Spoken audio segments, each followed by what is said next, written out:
This is Eltham Palace, southeast London, run by English Heritage as a visitor attraction now. Once upon a time it was a Tudor palace which fell into ruin, and it was restored by the Courtaulds, who were a couple with a lot of money from the textile industry, but no family, and it was built, to the standard of the best hotels and their luxury yacht.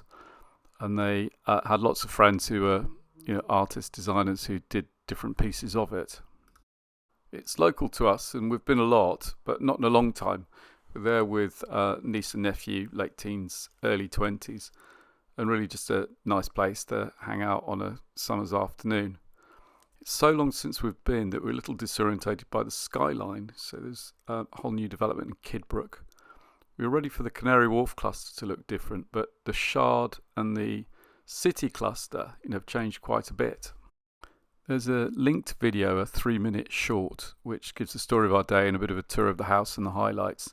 This is much more our photo album and a bit of a deeper dive into some of the particular aspects of some of the rooms. You could fill a day here, and they chose this spot as it's handy for central London, the same as the Royals did back in the Tudor era. In the short I use this clip backwards, and you'll see that lady walking backwards. This rotunda's at the heart of the room. It's appeared in loads of period dramas. They had a London townhouse, and this was a bit of a novelty where everything is built in, and a lot of this panelling, and every room is a work of art. This is a marquetry version of their travels and their yacht. I think the question, fake or real, is irrelevant. It's just wonderful. So a lot of the stained glass, they put in, and it looks medieval. The medieval hall has underfloor heating. It was a party house.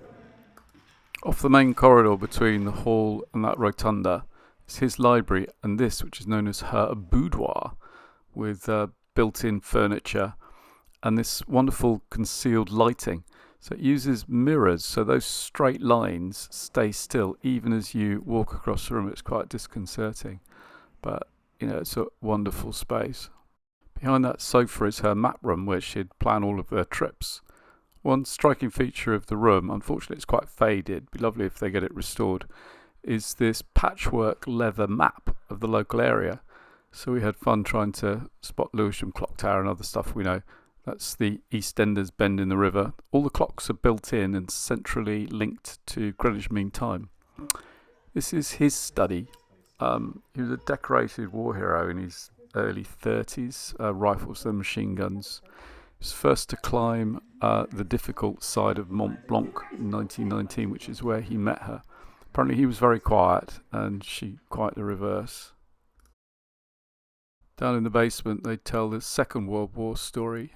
It was used by the army. He was a fire watcher and stayed till 1944, moved to Scotland, and then gifted the house to the army.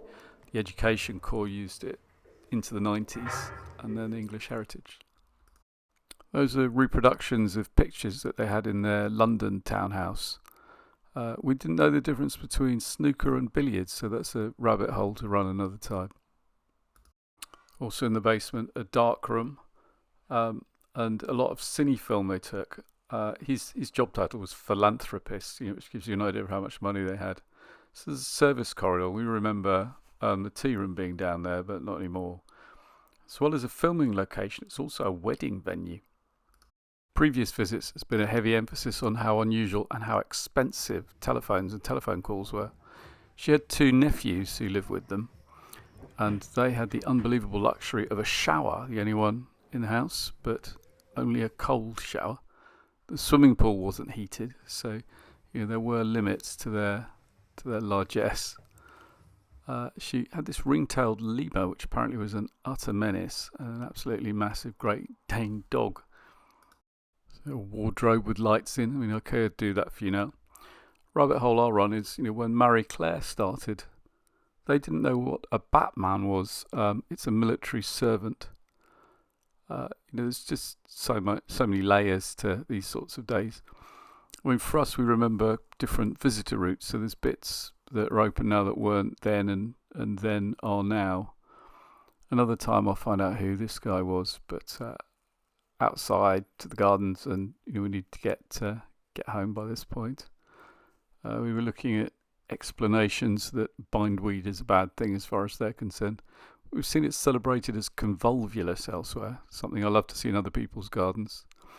It's a shockingly nice part of Eltham, and they've got terrible excuse for a bike rack, but I'm pleased to see since last time they've upgraded.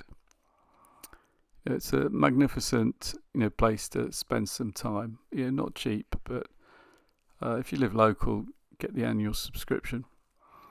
So even the shop is interesting. They didn't have this, when our kids were there. The rub-on transfers I remember as a kid myself.